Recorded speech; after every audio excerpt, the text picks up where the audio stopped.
po, magandang hapon po mga katekram. Ngayon po ay ating bibisitahin ang isa sa mga scholar na tinutulungan po or binibigyan tulong ng mga family manlalastas. Kaya tingnan po natin kung ano po ang kanilang posibleng magiging reaction. Kumbaga, bakit ako po yung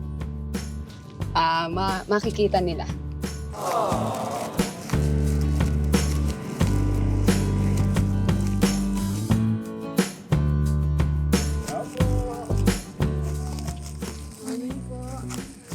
Morning po, Nay. Magandang hapon po. Hindi po siya. May ano po eh, may nilakad po eh. Ako po muna yun. Hindi po ba sige, Eman? Aling ko ay may pinatalang po sa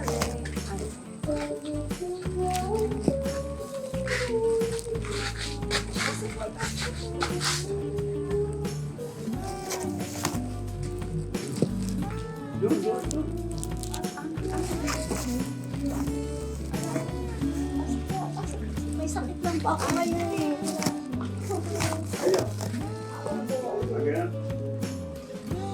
Ni Eman.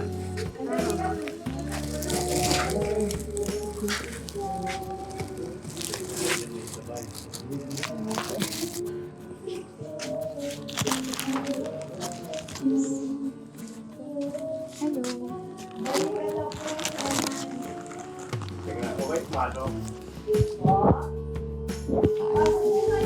Okay na. Maiksi po. Okay. Kumusta ka? Ganyan talaga po. Kamusta ka? Ako lang ba?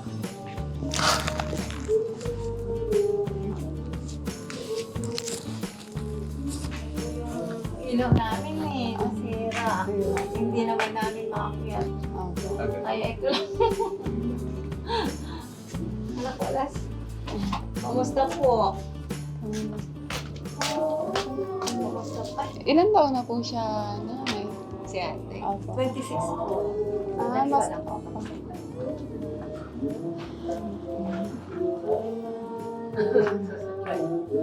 Dali ka na anak.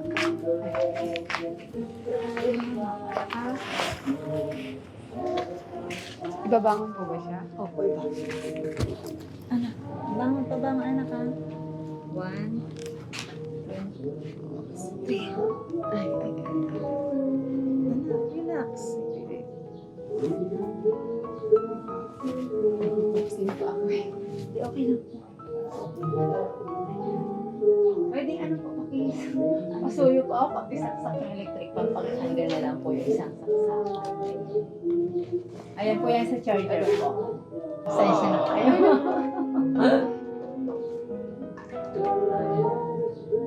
Anong number lang po? Kahit ano po, Steady ka po, pasok po ka dito. Steady na lang po ba? Okay na yan. Huwag na na, ito po sa akin kasi.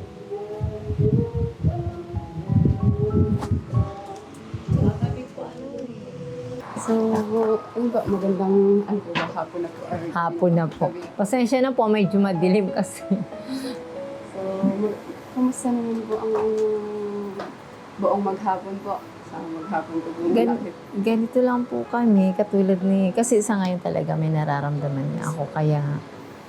Dito lang kami nakahiga. Kasi bunso ang kumikilos sa bahay. Katulad yan, may binili siya. Si bunso lahat ng utos.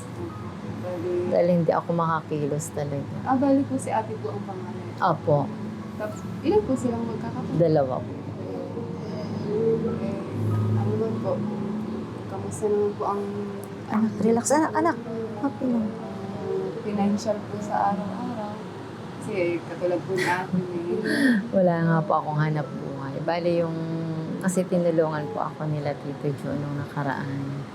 Yun, hanggang ngayon. Kasi kapag pwede ko namang gamitin na may pagkakakitaan, ganun po. ginagawa niyo po. Parang Paikot-ikot ko, tapos konting tipid. Hanggang ngayon. Ako nga po pala si Karen. Isa po sa Ako. tinutulungan po nila Tatay Ram. kumbaga, pinalad din po na matulungan po. Kaya, yun nga po, sabi nga po ni Tatay Ram kanina, sa ako po muna yung ipapadala po niya dito. Opo. Dahil, yun, naisip ko pa nga po kung sino po yung Eman. Alam ko po, na-meet ko na po si Kuya Eman doon po sa bahay nila, Tatay Ram. Opo. Yun po, iniisip ko po, sino po ba yung Eman? Hindi ko baka po. Kilala ko si Kuya nga, si Apo. Kuya, doon ko na mukha. Ito yung kasama ni tatay nga, pero hindi ko po kayo kilala. Ako po muna kasi yan, may, po kasi, may nilakad po ng, yun po, ako po yung tinawagan para ako po muna yung pupuntahin dito para kamustahin po kayo. And nabanggit nga po niya sa akin na meron nga din daw pong PWD na kapatid po si Kuya Emma. And yun po, parang habang nasa biyahe po kami, parang iniisip po natin po yung grabe na po yung challenges din po talaga sa inyo bilang magulang. Opo, kasi katulad kagabi. Ma-share ko lang yung kagabi. Kasi Sige lang po, mas okay. umiiyak ako kasi nahihirapan ako. Siyempre ganito si ate. May sakit ako. Pero nandun ako, natutuwa ako sa anak ko kay Eman. Kasi habang hinihilot niya ako dahil panay-panay yung pagsusuka ko, andun yung panalangin niya habang hinahaplos niya ako. Sabi ko, sa kabila ng ganitong sitwasyon namin, mapalad pa rin ako kasi binigyan ako ni Lord ng mga anak. Katulad ni Eman. Si ate, ganito si ate pero mapalad pa rin ako sa kanya kasi nasasabi niya yung nararamdaman niya, yung concern niya sa akin, Mama, kumusta ng pakiramdam mo? Hindi katulad yung iba, di bang PWD as in, hindi nakakausap si ate. Okay naman, normal yung isip niya. Kasi ganito nga lang. Sa physical siya nahihirapan. Ganito ko na siya pakainin ngayon. Nakatayo na. Nakaganito po habang ganun ako. Kasi kapag nakahiga siya, madalas siyang nachuchok. Nabubulunan po siya. Kuya, pasok po kayo. Kasi nahihilo po ako kanina. Sabi ko, Lord, tinitingnan ko yung dalawang anak ko kasi si Eman. 7 pas na tulog pa dahil dala ng puyat nga niya. Pero hindi ko siya ginising, bumangon pa rin ako ng sarili ko. Tapos nung nagulat, sama ba't bumangon ka na? Sabi ko. Pero habang pinagmamasdan ko yung mga anak ko, sabi ko, Lord, humihingi ako ng dagdag buhay. Kasi gusto ko po yung makita yung mga anak ko, si ate, paano kapag nawala ako. Kasi yung kaya ng magulang, hindi kakayanin ng iba. Kaya. Hindi niyo po masasabi na kaya din ng iba. Kasi iba po talaga itong mamahal ng magulang. Eh, siguro ano?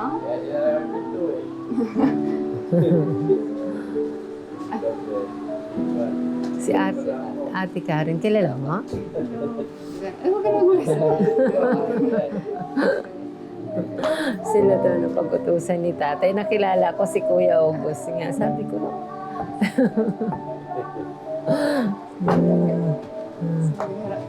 Nanay, pwede Gusto- po muna mahirap yung mic. oh, sige.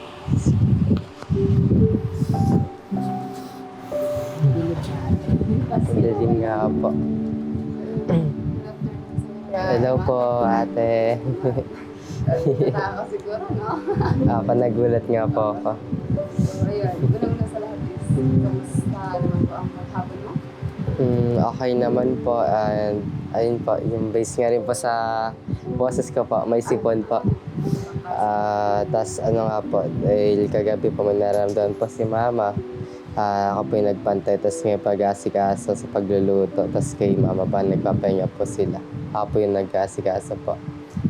Kamusta naman po yung 1 or 2 weeks na nagkaang 2 weeks na po. Nakasurvive naman po. Bali, next week po, start na po ng research namin, which is, ano po, na-require ng teacher, PR teacher namin. Ano po, na gagastos po kasi kami, ate. Bali, sabi po ni sir, mag-ipon na daw po kami kasi yung PR2 po kasi magkaiba po siya sa PR1. Yung PR1 po, di ba po yun po yung sa qualitative lang, pas PR2 yung quantity. Tapos, bali, ang in-assign po sa amin ni sir, binigyan niya na po kami ng title kasi ilalaban po kasi po kami. Bali, binay-group po kami. Tapos ako po natapat po sa group. Sa group po na team po yung re-represent. So, 3 members po represent po yung group. Tapos yung research po namin, tatanungin, ilalaban po siya. Tapos pwede po siyang dalhin sa division, sa regional, ganun pa. So, ayun po. Bali, ngayon po, kanina po, gumagawa po ng research. Bali, sa Tuesday po, pasahan po namin ng introduction po. So, ayun po yung ginagawa po kanina. Tapos at the same time, ano po kasi, na sumali po sa Ang Mayum po ate, yung sa journalism. Tapos ako po, isa po sa nagpa-facilitate sa category na Lathalain, which is yung sa English po siya, feature writing is more on imagination po siya, like that na about po siya sa mga problem ng society. Tapos so, nag-conduct na po kami ng round 1. So kanina, kami po yung nag-judge yung kasama ko po na co-writer ko po si Patrick. Ginudge po namin, tapos shinare po namin yung thoughts namin sa gawa po ng mga participants. So, ayun po, meron na po kami list ng winners para sa round 2 naman po. Round 2 po na next week po siya kakandak. So, ayun po, si Patrick na po nag-edit ng layout po kasi po-post po siya ate sa Ang Mayumo. Tapos ayun po, na ako nga po yung nag-ayos po nun. Tapos at the same time, habang nag-ayos po sa ACADS, tumutulong din po dito sa bahay. Sa mga financial mo, syempre, kahit pa paano, may gastos na din yun. Ayun nga po ate, isa nga po yung sa iniisip ko rin po. Dahil yung sa bigay po na this month po ni Tatay Ram, na iniipon ko po yun para nga din po sa sa mga gagastusin po sa future. Kasi po yung plano po ng PR teacher namin, dadalhin po kami sa CLSU. So, doon po para doon po kami maghahandak ng research parang. Tapos, nung dati nga daw po, 2 weeks daw po ata sila natulog doon. Sabi po sa amin nung PR teacher po namin. So, kaya daw po kailangan po talaga ng budget. Tapos, at the same time po, nag-usapan po ng mga kagrupo ko po na baka po isa po sa mapipili na magre-represent po ng grupo po namin na ilalaban po dun sa sa division po. So, ayun, very blessed din po ako na sa patuloy po na blessings ni God sa amin. Hindi lang po sa financial, hindi lang rin po sa health po ng bawat isa sa amin. Ayun po ate. Nakakatuwa talaga na kita ko sa mga mata mo yung porsigido na makatapos din. Talagang help mo si mama, especially si ate. Ipagpatuloy mo lang na huwag kang naway kahit merong humadlang ng mga negative thought para bumitaw ka. Huwag na huwag mong tatahakin. Gawin mo lang siyang inspiration. Kaya laban lang ha. Alam kong mahirap din ang iyong pinagdadaanan, pero magaling mo lang. Faith lang kay God. Especially para kay mama mo, kay ate mo. So yun, kaya ako nandito dahil ako yung pinadala. Kumbaga, nag-request muna sa akin si Kuya Ram dahil si Tatay, yun, sa mga titas natin, yun, may nagpaabot sa'yo ng tulong para syempre kahit pa paano. Thank you so much po. Ito mula kay Tito Jo. Kumbaga, ako yung ginawa mo ng instrument para ipahatid yung biyaya para sa iyo. Ito galing talaga kay Tito Jo sa halagang 10,000. Thank you po. Good. Baka kasi kami yan, sabihin mo, bakit nga ba nandito si Ate Karen? Pero nakakatuwa lang din kasi para at least may experience kayo kung ano yung ginagawa ni Tatay Ram. Kaya ito, buong buo ko ano yung pinadala sa akin para yung ipahatid sa'yo. Bilangin mo natin para share mo. 1, 2, 3, 4, 5, 6, 7, 8, 9, 10. 10. Yan eh, mula kay Tito Jo na nagmamahal sa atin. Ako mo naman. Thank you so much po, Tito. Sa patuloy. Thank you. Thank you po, Tito Jo. Thank you po sa patuloy niyo pong pag-support sa amin. Kahit po sa pag-aaral ko po, sa family ko po. Thank you so much po. Makakaasa po kayo na mas lalo pong pagsumikapan, pagpupersigan po na mataas ang pag-aaral. At makatulong din po sa iba pagdating ng panahon. Maraming salamat po, Tito, sa patuloy niyo pong pag-support po sa amin. Si Lord na pong bahala. Magbalik po ng mga blessings sa inyo po ng liglig, siksik liglig at maapaw po. Ayun lang po. Thank you so much po, Tito. God bless you more po. Ayan, thank you po, tatay. Sabi ni ate. Thank you po, tatay. Tapa. Thank you so much po. Alam niyo po, yung mga natatanggap ni Bunso, sa totoo lang, hindi naman niya, sinishare po niya sa amin. Kasi, syempre, yung expenses namin dito, diaper, gamot natin. Kasi, mayroon si ate maintenance na gamot. Kasi, kapag once na hindi siya nakapay, matigas po. Pati balakang niya, hindi mabalak po. Parang bato siya na gano'n. Body diaper. Yung nakukuha niyo dun sa tulong sa kanya. Share po sila ng atin. Tapa.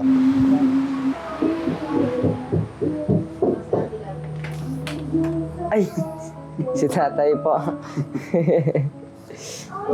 Bless po. God bless. Naligaw ako eh. Saan po kayo napunta tayo? Napunta ako sa Palawan. Ano ba yan? Kama, si tatay. Hello po. Naligaw. Kinikilig ka. Kumain na ba siya? Hindi pa po. Ay, hindi pa. Pagtimpla ko po Kumain kayo. na tayo. Pagtimpla Ano ko po bang kayo. ilaw, Kuya Eman? Ito po, tatay, nasira pa yung ilaw. Oh no, ano ba to? Sige, diyan ka na ate. Paano ba to? Wala silang ilaw. Kumusta yung interview niyo sa Okay naman po.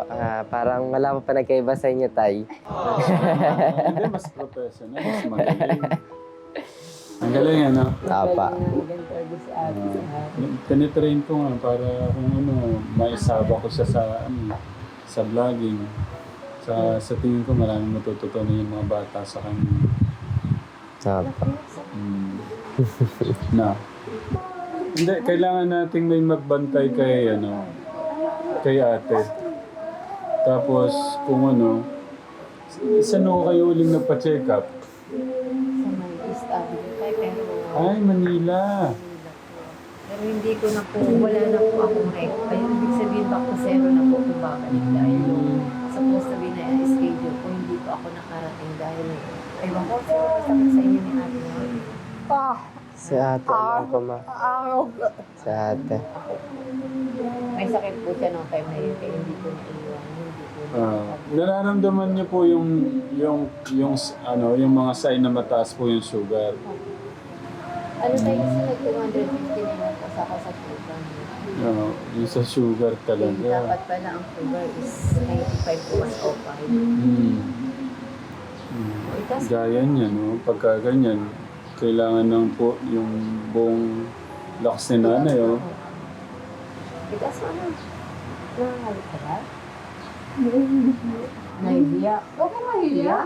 Kahawak, mama. Huwag ka mahiya. Wala ko talaga kayong malapit na pwedeng magano dito para...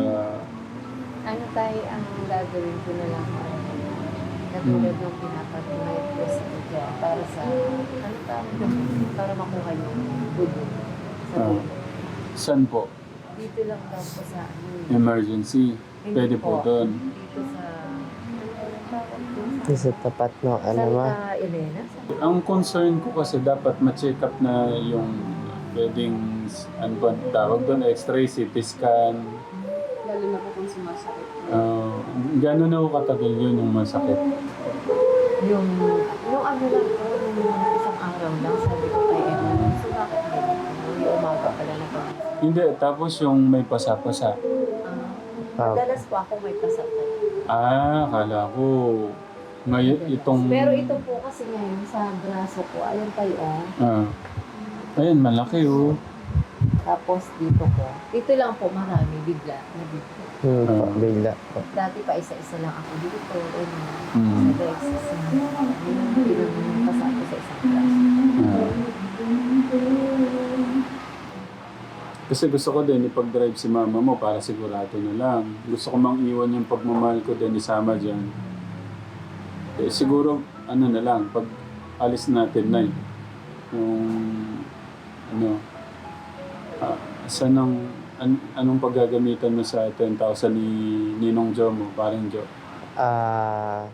Yung ano po tayo, yung sa gamit po. Mo. Sa Christmas mo, no? mga gamit po sa mga notebooks po kasi na-require po sa amin na ano, dapat po Katleya. Mayroon naman po dyan tayo na notebooks, pero hindi po siya Katleya. So, hindi daw po yun pwede. Kaya ang ginagawa ko po ngayon, sa yellow pad lang po muna, tas lilipat ko na lang po sa notebook, yung mga lectures po. Yun po. Tapos yung matitira po, ay mama na po. Sabi ni Tito Jo, I-save po yung... save ko sabi ni Tito. Hindi, Ate. huwag mong isip kung kailangan gamitin. Emergency. Basta kung ano man, huwag isip kung kailangan naman. Apa. Kaya, Mano kasi si ate. Marami Ate, relax. din, maintenance din to. May tataas pa. sige, Yeah. Yun, kailangan natin next week, malalaman po natin kung ano po yung ano. Kailangan din talaga siyang extra. Kung baka yung tumitigas ho doon. Yung ano po nyo, pagpupo nyo na paano? Normal. Okay. yung kahit kasi paspas na ako sa tubig dahil nga yung sabi nila posible magkaroon ng bato once pabayandan ng kasal sugar. Yeah. Pero yung ini ko parang kulay tea. Hindi pa rin. Titingnan ko rin mo kung pwede ako ma-absent po eh. Kaso po tayo, kailangan din po sa ang mayroon mo nga po, tapos sa PR po. Kapag was po kasi na hindi ka po doon nakakontribute, hindi ka po masasama sa groupings, mahirap naman po pag was na individual po, hindi po siya kaya. Sa mga titas natin, sa grupo po ng Tekram Global Defenders, sa pangunguna po ni Tita Marlene Gonzalez, Tita Lorna de los Santos, Tita Mayet, Tita Tokring, Tita Priscilla, Nakora, Tita Nimpa, Tita Marla, Tita Bralyn, Tita Nelia S, Tita Marie Manaig, Tita Anita Dumpayan, Tita Tessie De La Cruz, Tita Ann Villapa, tapos si Tita Lita of Hong Kong. Doon po sa pinadala po niyong pagmamahal na 46,000, bigyan ko silang 5,000. Yung 10,000 nga po kay Ate Jennifer para kung ano man, ano po. Ibabalik ko sa inyo sa sulit. Ay, hindi po. Dadagdag ako pa to yung pagmamahal ko naman para may ano kayo. Ito sa grupo po nila ng Tekram Global Defenders. Salamat po. Tapos idagdag nyo Thank na you lang so much din po. para ano. Wow. Dami Kuya, ate. dagdag mo na yun para ano. Thank you so Kasi ano much po, po. Nay, kailangan talaga niyong ma-check up. Para mawala yung isip-isip ko sa inyo, yung dito. Kasi narinig ko na tapos di pa natin gagawin yung dapat.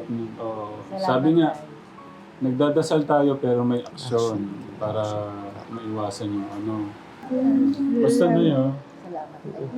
Welcome po. Pasensya na po kung di po ako nakakapunta rito. Sabi ko kay Paring Jo, kanina Paring Jo, baka mamaya na ako makapunta.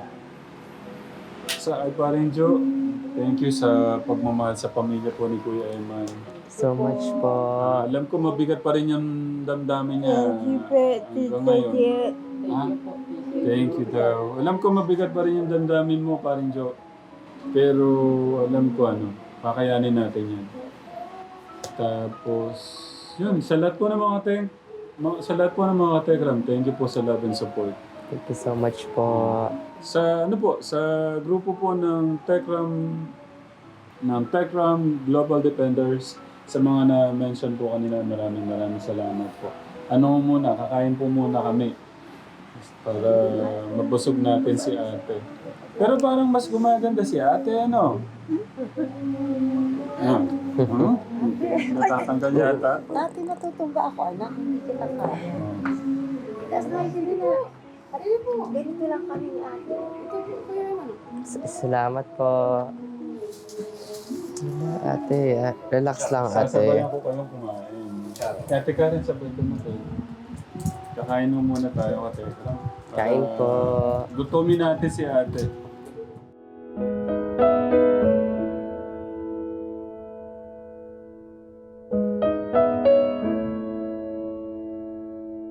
Si Katekram, sa mga Katekram po natin, thank you sa love and support. I love you po. Mama Chup Chup. Kuya, Eman. Taya, salamat po. Kuya Thank you Obo, so much salamat po. Thank you po. Mga Tekram, sila na po bahala magbalik po sa inyo ng mga blessings po. God bless you more po. Take care always po.